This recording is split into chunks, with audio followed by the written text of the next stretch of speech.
Hi guys, welcome to Stretty News TV. Ian here for the preview of the Palace game. Going to kick off though. Obviously, you've seen over the past week about our merger with the United View. So we're going to start. I'm going to start with a bit of details for that. Pretty simple. Just give us a subscribe in that corner, and then go and find Serge's video about the merger. There's competition details on there for you to email competitions@strettynews.com. And it's as simple as that. You get yourself 2 tickets to the Legends game against Bayern Munich that's coming up in the off-season. And pretty much get yourself in with a chance of winning 2 decent tickets. Anyways, moving on to the show. I'm going to repeat those at the end for anyone who missed any of those details. But moving on to today's show, we've recorded this one rather than doing it live, just pretty much because it helps to get an away fan on, and Jay's from the Eagles Beak has joined us. How are you doing, Jay? Yeah, hi guys. Yeah, thanks for having me. How you doing? Yeah, not too bad, pal. It's good to see you after it was pretty much a year. And Palace obviously stayed in the Premier League since the last time we spoke, which I'm sure you as Palace fans are quite happy about. Also joining us today, we've got Dale and Jonathan. You'll know their faces pretty well. How are we doing, Dale? Not too bad, and yourself? Yeah, not too bad. And I'll stop clicking on Jay's camera because it just left you all looking at Jay admirably. There'll be a lot of Palace fans going, oh, so that's what he looks like. He's not just a man behind the voice. Yeah. Although I have seen him on Palace Fan TV, so we're all right. And Jonathan, how are we doing, pal? Yeah, all good, Ian, thanks. Just a quick shout out to Caroline and your admirer, Kath, who probably be watching this. Yeah, they possibly will be quite. Can't be quite impressed with the fact that I've moved away from the camera this week. Of course you will be. Just telling Kath, keep your top on, Kath, or draw the windows, or draw the curtain, should I say, one or the other. Oh, dear me. Right. Anyways, onwards and upwards, as it would go. That's another inappropriate innuendo, Shraga. Absolutely disgraceful. Yeah, you put me back off my stride. We'll get back onto business and back to footballing matters. Obviously, Palace found themselves 12. They've pretty much scored their Premier League status for another year. What's your season review on Palace's season, Jay? You enjoyed it? Yeah, well, it's been a real mix actually. Obviously, we started to see. Well, we were heading into the new season in high hopes, and obviously after last season, finishing 11th in the table with Pulis at the helm was excellent. You know, our first season. But I think the problem we had is that 2 days before the season started, Pulis decided to walk out on us. So obviously puts us on the back foot 2 days before we're going to Arsenal away for our first game of the season, and sets a cat amongst the pigeons. You know, all of a sudden after a good pre-season, we're unorganised, no manager, and there's a lot of question marks being asked about, you know, the ownership and why Pulis left and the whys and whatnots really. So we head into the start of the season in a little bit of disarray really, and it's kind of, you know, a lot of fans would say typical Palace, you know, the way things happened last season, and head into the season with, you know, with high hopes, and that happens.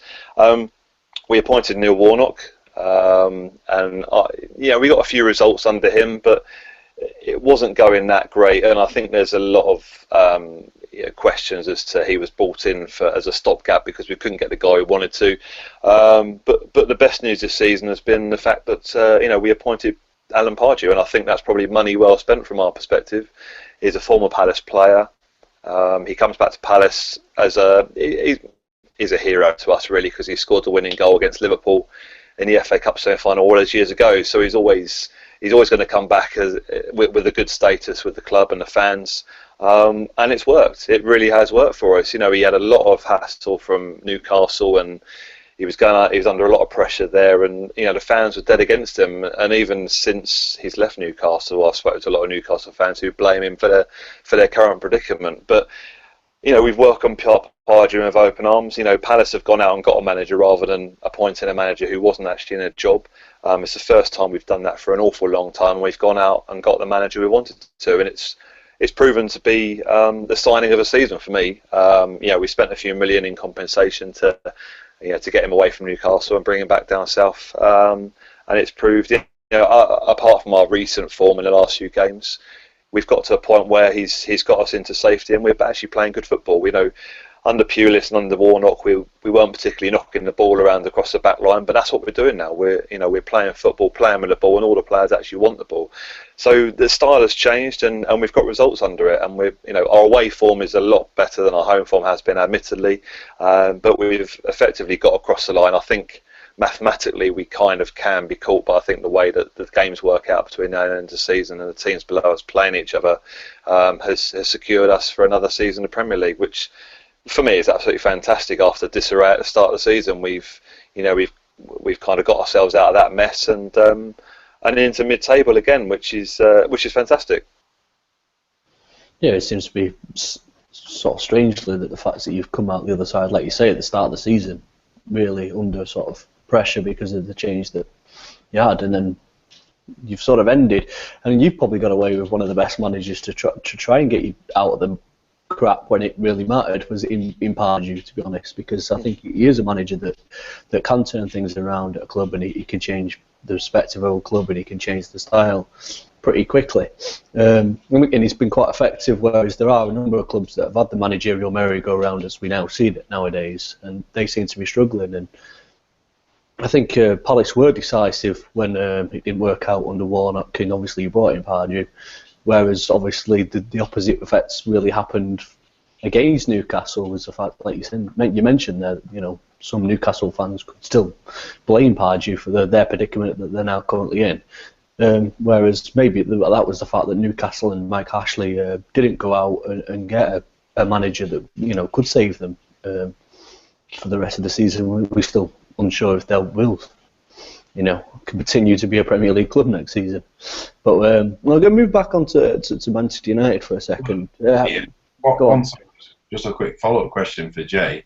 I remember last year when we had you on the show and we were discussing obviously Pulis when he was appointed, and the discussion was whether you perceive him to be a long-term solution. Obviously he was successful, but whether the brand of football when he comes in is attractive enough for him to be a long-term solution. Do you believe Pardew's shown enough that he can be that long-term solution for you?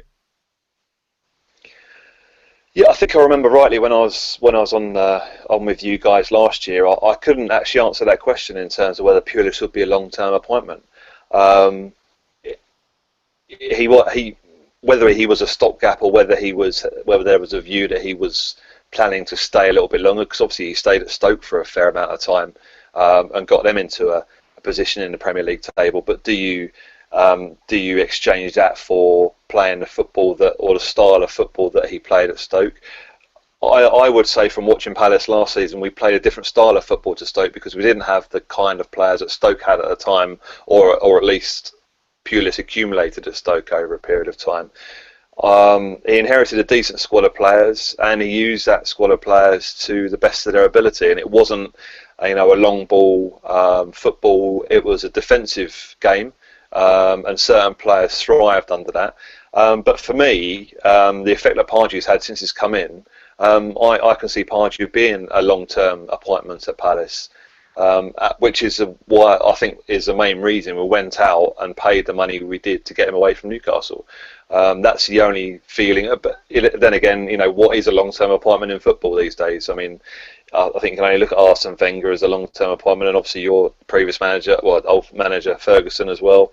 Do you get long-term appointments in football these days? It's probably pretty rare, actually, because if there's a downturn in form, then the pressure's on immediately. But for me, I would like to see Pardew be that long-term appointment for the next few years and build something at Palace.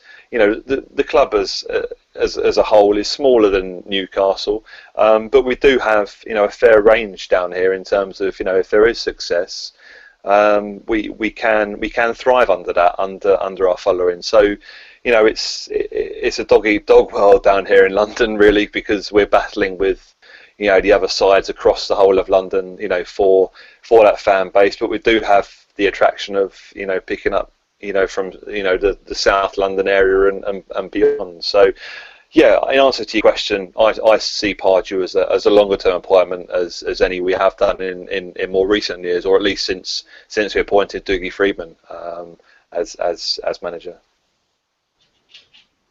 Cool. I think we'll get on to the lads' views on United. Obviously, but in actual fact, well, quickly, Jay, what do you make of United's season? Obviously, as United fans, we see it as a sort of a transition type season. Obviously, Moyes has had to sort of try and come in, and he keeps talking about his philosophy, and we've got some results. We had a pretty good run of form going, and then the past two results have just completely gone off the scale. What are your thoughts on United for the weekend and the season before? It's a difficult one, isn't it? Because I feel that Moyes was probably in a position last season where it was kind of untenable. Who was ever going to follow somebody like Ferguson and his success beforehand? I think Ferguson, probably you guys would probably admit that he left at the right time. Maybe it was a bit too late to allow somebody to come in and mould the squad to their choice. But for this season, I think Van Gaal probably hasn't had the impact that a lot of people expected him to do. I think the job has been bigger than perhaps a lot of people have said, and even Van Gaal's thoughts of the job. Really, it is a massive club. It's a worldwide club, and it's a job that most top managers will want to take on, and he has done that. I think he's improved as the season's gone on. I think there's been an influx of players, as you saw at the start of the season, and I think some of them have struggled to adapt to the United mould in a way, adapt to the way of playing and the way Van Gaal wants you to play. But I think as a whole, if you qualify for the Champions League, which looks very much like you will, I would class it as a success this season, as something that Van Gaal can build on next season. I mean, from a neutral perspective, it's odd watching Manchester United play games where you can't particularly rely on them to get the results that you would expect them to get. I think from one game to the next, it's very much very much like a team that is striving for the top four, rather than a team that's confidently looking for a champion, for a title shot. But perhaps with a few additions in the summer, that could come next season, and I think next season will be an even closer, with more teams involved at the top of the table, with yourselves included, if Van Gaal makes the right additions in the summer. But I think there are a few players in and around the club that perhaps he's inherited that he might need to move on, but he's got a decent core there now that you can build on, I think, personally.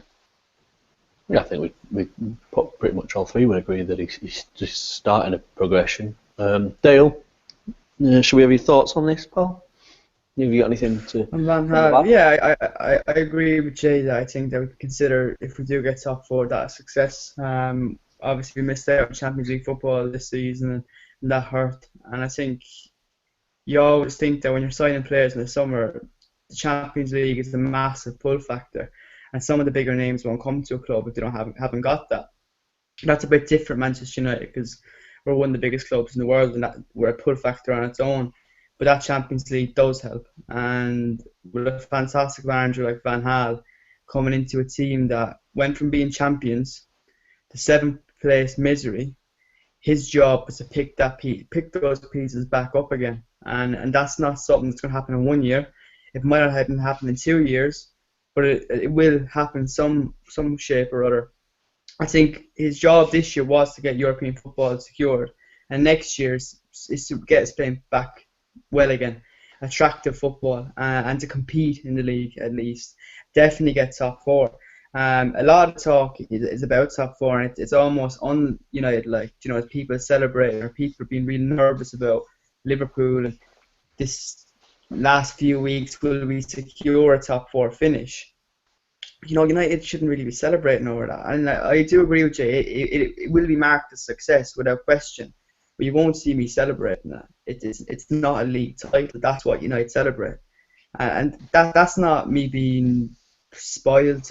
That's just what we expect from a club like Manchester United, and I think that will happen again. But right now, we just need to be a bit realistic and take each season as they come, and realise this man has a big job to do. Yeah, it's obviously a big job, and it's even more so when Chelsea just sort of run away with the league this season. Mourinho looks to be set to be there for a few more seasons yet. So there is a big task at hand. We'll move on to the weekend's fixture, Jonathan. Your thoughts on it? Obviously, you've you mentioned to me over the weekend about your dad not being impressed with Di Maria's performances to a point that he actually walked out after a certain amount of time. But yeah, what are your thoughts for the coming weekend, pal? Well, I mean, just to sort of to touch on Dale's comments, I would echo most of Dale's sentiments there. Certainly with regard to this season, top four. Next season, ideally, we can compete at least for the league, but not necessarily win it. Might be a bit ambitious. However, if we can compete next season more respectfully, or respectably, should I say, that might be deemed a success. And then obviously thereafter, we obviously want to be challenging for silverware and hopefully winning something. But this Saturday, I mean, obviously it's crucial now. We've lost 3 consecutive games after that impressive run, probably our only impressive run of form in the past 18 months.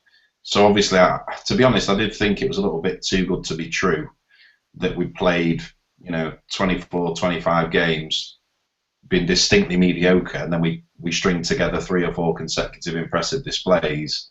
I was a little bit sceptical that it would come to an abrupt end, and it has done, unfortunately, against Everton and then obviously the last game as well, West Brom. But yeah, I mean the key thing here is we can't lose the game. We need to start accumulating points again, because whilst Liverpool have sort of semi-making life easy for us, we still need to secure that top 4 place.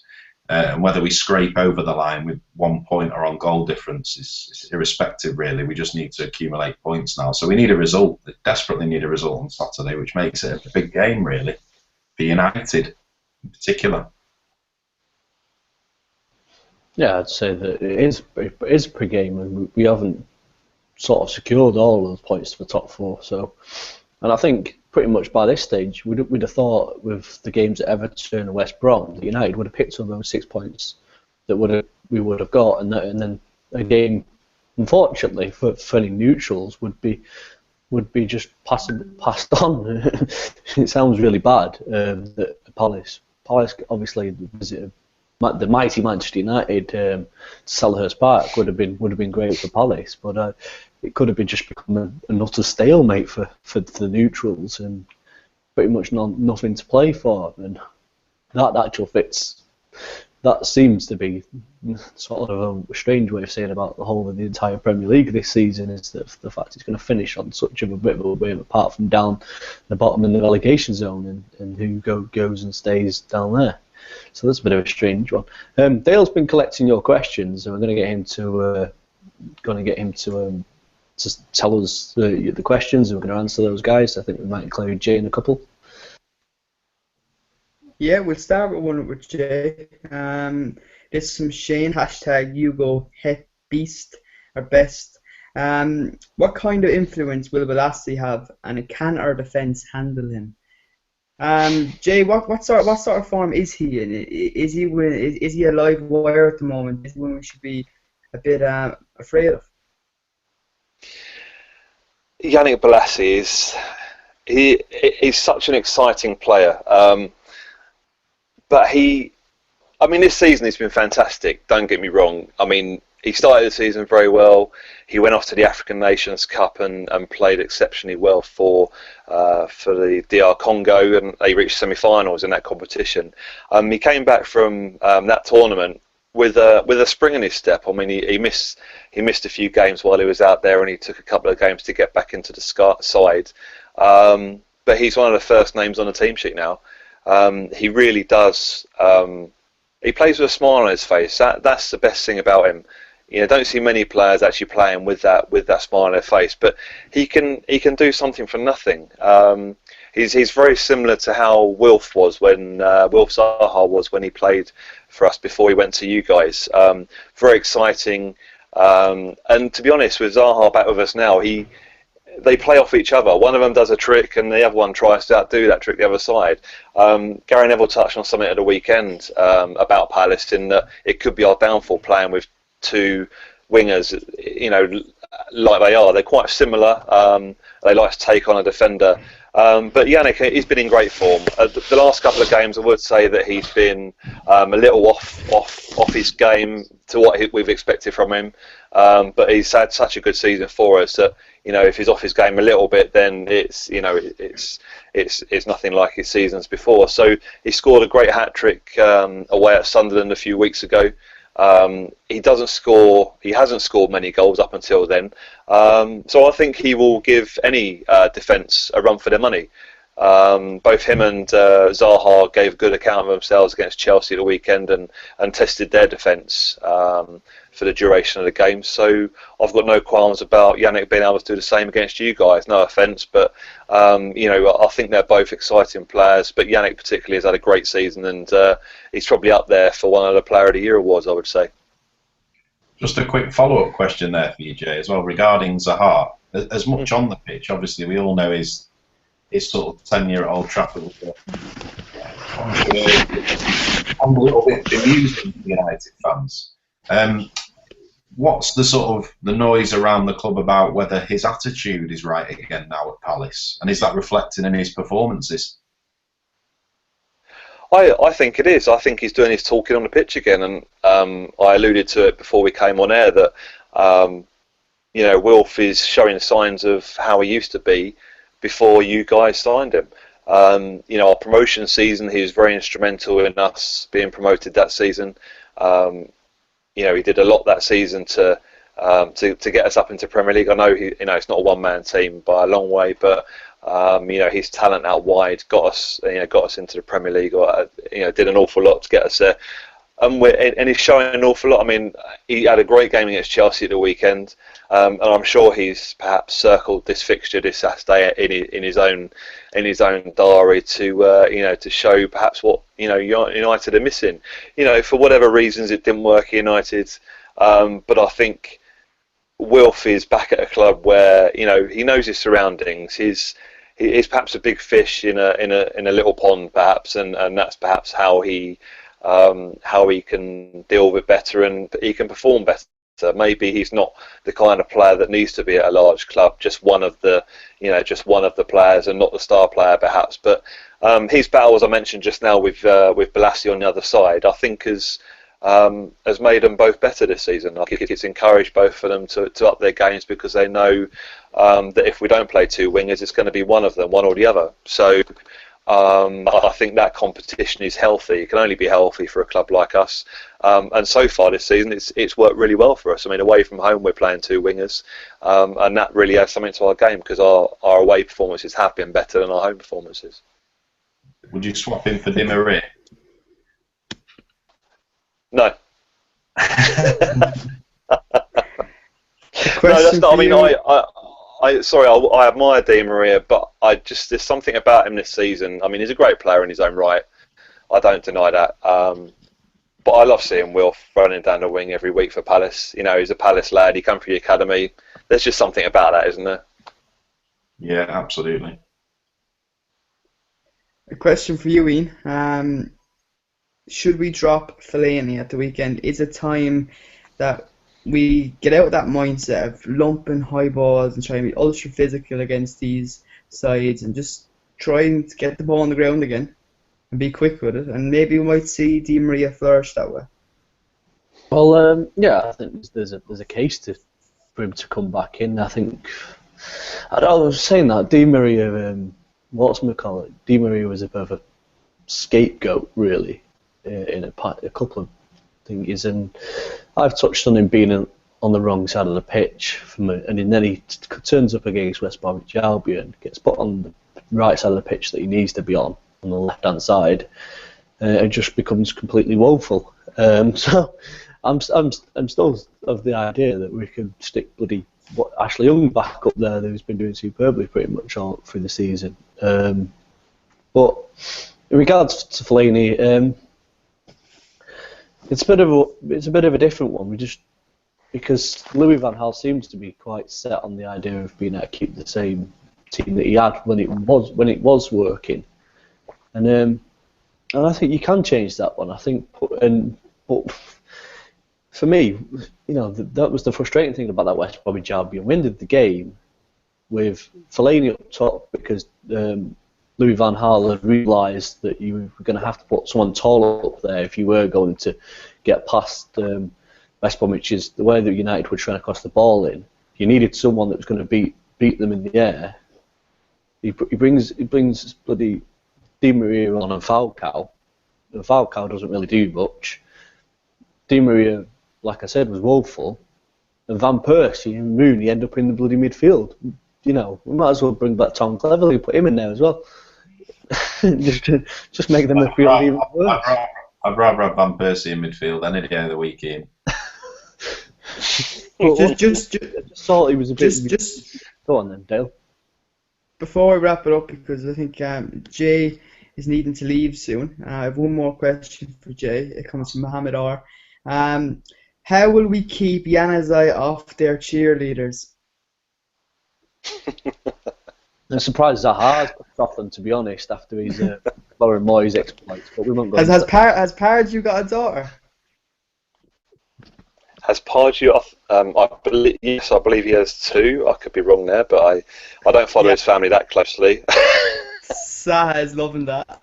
We all know Januzaj likes to wine and dine in. Is there a local Nando's to Selhurst Park? If so, there's plenty of Nando's around South London. Trust me. Lovely. Well, you can just imagine Saturday night. Go to the local Nando's. He'll be in there with a cheerleader on either arm. Hopefully. Well, he's not playing at the moment, so he might as well have a bit of fun. Hey, our cheerleaders are the utmost professionals. I'm sure of it. But Jay, just before we do wrap it up, will you give us some information about the Eagles Beak and how we can find you? And you do have a YouTube channel too, I see. Yeah, we're not that active on YouTube. We do a lot of stuff for Palace Fan TV, which is a fellow YouTube site. You can catch us on theeaglesbeak.com. We're predominantly a Palace fan site, but we're a bit more than that. We do talk football, and we've got a great team of writers over there. So there's a lot of stuff, obviously, about Palace, but there's plenty of stuff there which is football orientated as well. And we're looking to branch out a bit more next season. So yeah, cool. That's. Give us a follow on Twitter and Facebook. We're Beak. Yeah, that's it. Yeah, always go and follow Jay. He's superbly explicit in his ways. But yeah, go and give him a follow. I'm sure there's good. Like he says, they don't just cover. Unlike us United fans, we just keep to stick to our own content at times. But yeah, give him a follow because the rest are shite.